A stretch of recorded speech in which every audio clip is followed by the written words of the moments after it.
현대 교회는 천국에서 추방되었습니다. 현대 교회를 상징하는 라오디게아는 신앙이 좋은 것처럼 보이지만 주님의 평가는 천국에서 쫓겨날 것이라 합니다. 무엇이 문제일까요?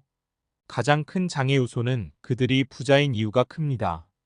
부유한 삶에서 오는 안일함은 굳이 하나님을 간절하게 찾지 않는다는 특징을 가집니다. 그들은 이렇게 말합니다. 나는 부자다. 나는 먹고 살 만하다. 나는 부족한 것이 없다. 물론 배부르고 따뜻하지만 더 소유하기 위해 무한히 노력합니다. 하지만 그들의 마음은 하나님으로부터 멀리 떠나 있습니다. 부자이기 때문인데 그럼에도 온통 돈을 숭배하는 마음으로 가득합니다. 인류 역사에서 평화롭고 먹거리가 해결된 적은 많지 않았습니다. 지금은 먹는 문제가 아니라 사치와 더 많은 돈을 쌓기 위해 끝없이 경쟁합니다. 이런 상태에서 믿는 자들에게 주님께서 말씀하셨습니다. 나는 너를 속속들이 아는데 내게는 내가 좋아할 만한 구석을 거의 찾을 수 없다. 너는 차갑지도 않고 뜨겁지도 않다. 너는 진부하고 정체되었다. 지금 내가 열심을 내지 않으면 너를 토하기 시작할 것이다. 토한다는 뜻은 천국에서 추방당한다는 것이 아니겠습니까? 그들은 비참하고 가련하고 가난하니 천국에 머물 집이 없을 것입니다. 그들은 벌거벗었으니 천국 바깥으로 쫓겨났을 것입니다. 차갑지도 않고 뜨겁지도 않은 미지근한 상태는 영적으로 잠자고 있다는 말입니다. 미지근한 신앙과 다가올 심판에 대비하는 무관심은 많은 사람들을 파괴와 죽음의 교차점에 놓았으며 주님과 영원히 함께하지 못할 것입니다. 주님께서 가장 싫어하시는 양다리 신앙입니다. 하나님과 세상을 겸하여 섬길 수 없다고 분명하게 말씀하셨습니다. 현대 교회 중에서 얼마나 많은 신자들이 이런 비참한 상황에 처한 것일까요?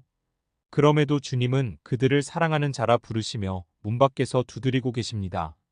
오래 기다리셨고 지연하시고 은혜에 은혜를 더하셨습니다.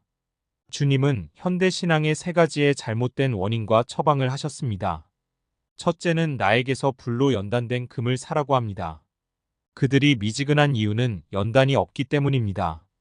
불로 연단된 금이 상징하는 것이 불순물이 없는 정제된 믿음이라면 그들은 지금 죽은 믿음을 가졌습니다. 연단은 누구에게나 주는 것은 아닙니다.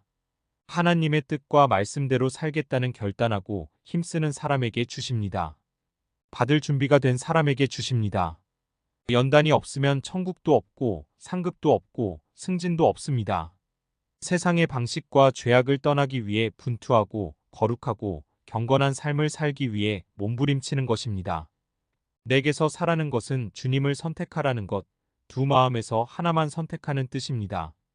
그러므로 먼저 하나님만 섬기겠다고 결단해야 합니다.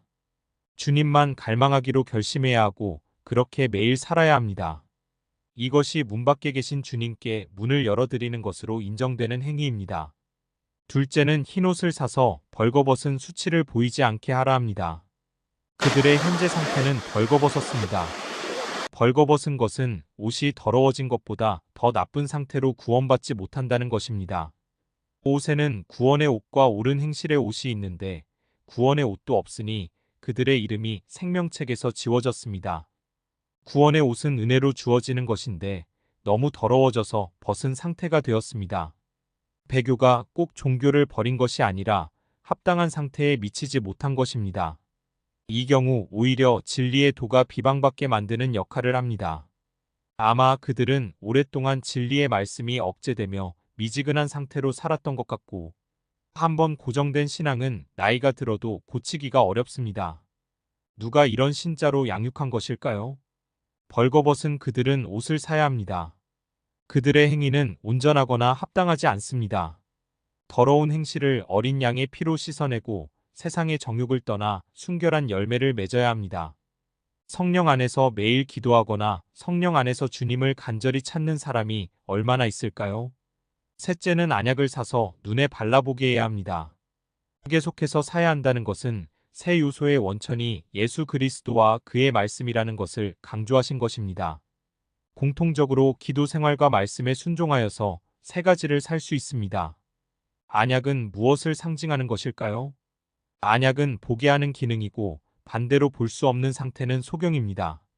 이사야는 말씀에 무지한 그들을 맹인이라 하셨고 주님께서도 이사야의 말을 인용하셨습니다.